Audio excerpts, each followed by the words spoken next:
bom dia. Eu estou aqui na Praça Nossa Senhora da Conceição, no centro de Jabuticatubas, onde acontece a Feira Raízes do Campo, junto à Feira de Artesanato. E hoje eu vou conversar com o Luiz, que é um dos idealizadores desse projeto, que deu super certo e que deve ser levado para todo o Brasil. Bom dia, Luiz, tudo bem? Bom dia, tudo jóia. Que bom vocês estarem aqui entrevistando a gente, conhecendo um pouquinho e levando para o Brasil todo aí as notícias de Jabó. Jóia. Luiz, fala pra gente aqui como surgiu esse projeto. Bom, o projeto ele surgiu dentro de um outro trabalho da associação com alfabetização de jovens e adultos nas áreas rurais. Existia, não existe mais, um programa do governo federal que era de alfabetização de jovens e adultos nas comunidades rurais e nos centros urbanos em bairros periféricos. Se chamava Mova Brasil. A gente foi contemplado em 2010, 2011 com 10 turmas que nós, a associação, organizamos junto com a Emater aqui do município, e a associação ficou responsável pela coordenação dessas 10 turmas que tinham 10 professoras, né? As 10 professoras da comunidade. E no andar desse projeto, a metodologia é a metodologia de alfabetização de Paulo Freire, onde a gente usa, para citar uma das coisas, são vários fundamentos, princípios da metodologia Paulo Freire.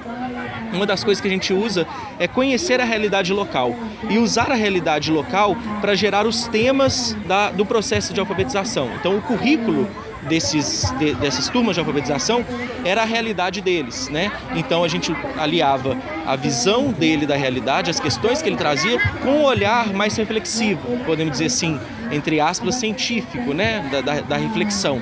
E com isso, as turmas do Mova mostraram pra gente que todas as pessoas que estavam ali se alfabetizando eram agricultores que estavam desistindo da agricultura, porque para eles entregar os alimentos para o Ceasa é a mesma coisa que morrer de fome. Porque chegava lá, o alimento era pouco valorizado, o preço caía muito, ficava tudo na mão do atravessador, né? E com isso eles não conseguiam manter a agricultura, sem contar que o Ceasa tem um padrão de alimentos que exige, na verdade, que você use os agrotóxicos, que a associação, desde o seu princípio, né, em 2007, ela já tinha uma visão de trabalhar de forma justa e limpa, né? Então, se for trabalhar com a terra, é o trabalho justo, pagar bem o trabalhador da terra e também não poluí-la, né, não intoxicar a terra e os alimentos.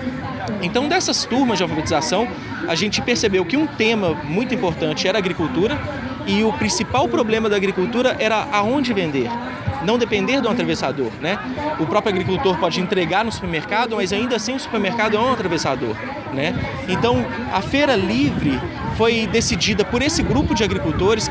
Como é que a gente fez aí? Da turma do Mova, a gente tirou um projeto que chama Nessa Terra Tudo Dá, onde a gente fez 10 encontros em cada comunidade rural, totalizando mais de 50 encontros. 5 encontros em cada comunidade rural, então totalizando 50 encontros aí. E mais 5 encontros na cidade, durante 2 anos. Então, de posso estar errando um pouquinho na data, de 2012 para 2013, nós nos preparamos, fazendo reuniões, discutindo sobre o valor da produção agroecológica ou orgânica, são coisas diferentes, né? Os dois, que se complementam, mas são diferentes.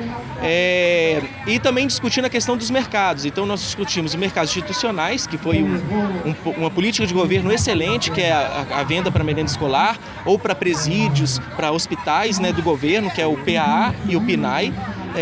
Alguns já acessam, outros não acessavam, tiraram a DAP a partir de participando com a feira e começaram a acessar esse mercado.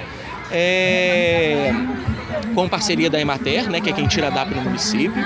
E aí a gente, votando com eles que outro mercado poderia ser criado, se a gente criaria uma loja em Belo Horizonte, uma loja em Jabuticatubas, tal, eles optaram pela feira.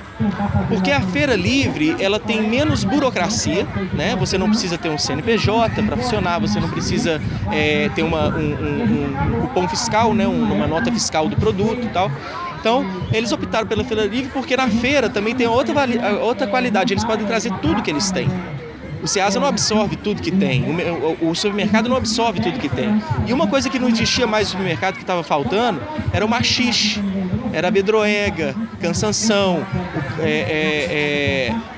e outras várias que a gente chama punks, né, que são as plantas não convencionais, que no Brasil a gente começou alface, tomate, cebola, agora começou a entrar mais a rúcula, mas a taioba é também uma punk, né, que começaram a trazer, então, e coisas que estavam sumindo do mercado, a farinha de feijão miúdo, a farinha de amendoim. Então, enfim, desse movimento os agricultores decidiram, não, a gente prefere começar com a feira.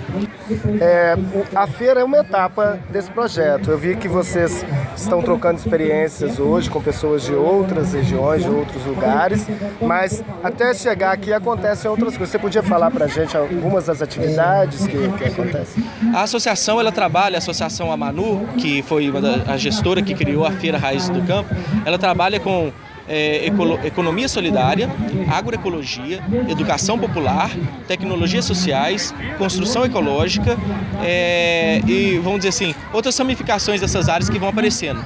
A gente vê hoje o discurso corrente, principalmente da grande mídia, voltada para a agricultura de larga escala, quando sabemos que mais de 70% do alimento que vai para a mesa do brasileiro vem da agricultura familiar, que não tem essa atenção, né, da mídia e de um modo geral da população, até por desconhecimento.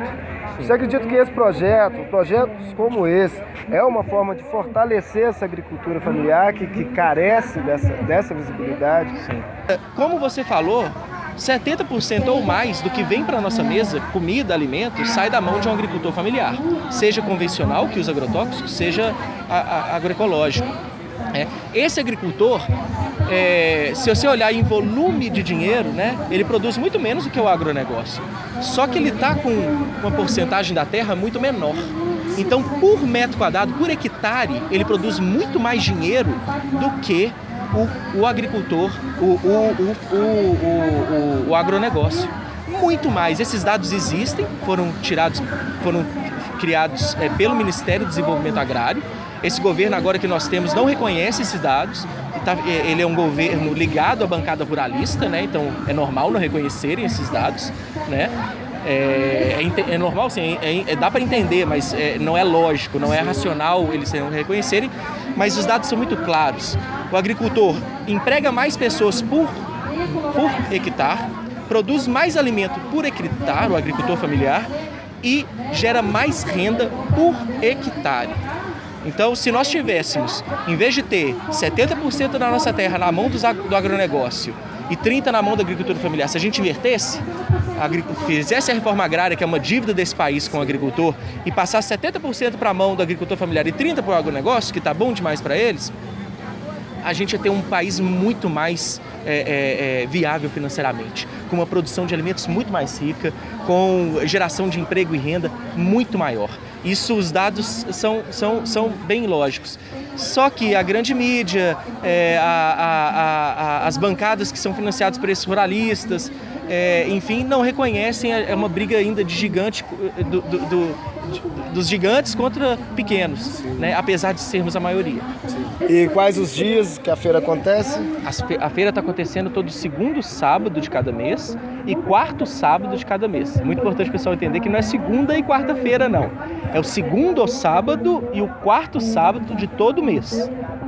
Muito obrigado, Luiz. Eu que agradeço. Pessoal, a gente conversou com o Luiz aqui, faz um trabalho super bacana, é um trabalho de resistência, um trabalho que mostra que a gente tem um caminho. E vamos seguir esse exemplo aqui. Obrigado, Luiz. Obrigado. Nós estamos aqui com o Edivânio, que participa da Feira Raízes do Campo. Tudo bem, Edivânio? Graças a Deus, beleza. O que mudou para você depois que você passou a frequentar a feira, a participar da feira? Mudou tudo, né? É ambiente, né? As pessoas fazem novos amigos. Na roça, eu perdi muita coisa na roça. Agora, tudo que você produzir lá, você traz, você vende na feira aqui. É uma coisa bacana pra gente, ajudou a gente muito. E a esposa dele é quem faz o bolinho de feijão mais gostoso que eu já comi. Com certeza é o mais gostoso do Brasil. Tudo bem? Tudo bem. Obrigada. Parabéns. E tem uma coisa, ela não esconde a receita, porque ela já ensinou pra gente, mas não fica igual não. A senhora vem sempre aqui? Vem todas as vezes. Gosta da feira? Todas as vezes, desde que começou. O que a senhora mais gosta aqui na feira? Eu compro de tudo, banana, mandioca, queijo, já comprei tudo ali já. Giroque, iabo. Muita gente se ficar não se mais, né? Porque a gente plantava os produtos e não tinha lugar para dispor deles tudo, né? Então a feira melhorou um pouquinho, a gente sabe. A gente já planta sabendo onde é que a gente vai ter lugar para dispor do que a gente pode.